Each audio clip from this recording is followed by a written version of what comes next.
Hello, everyone, and welcome to Hello Word. I'm Alex, and I'm thrilled to have you with me for another episode focused on building your English skills. Today, we're talking about determiners.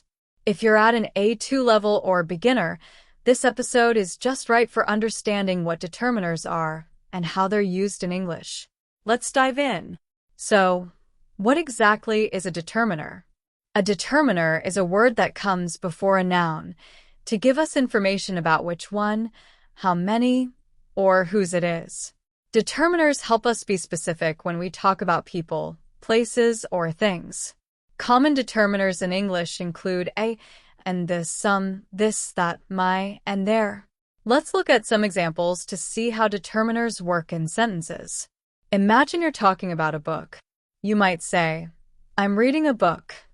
Here, a is a determiner that shows it's any book, not a specific one.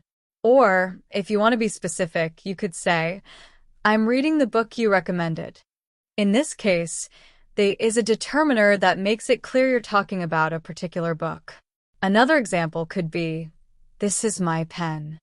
Here, my is a determiner that tells us who the pen belongs to. In everyday conversations, determiners are essential for clarity and accuracy. For example, if you're at a cafe, you might say, can I have some coffee, please? Or, if you're talking about a friend's new pet, you could say, I saw their new puppy.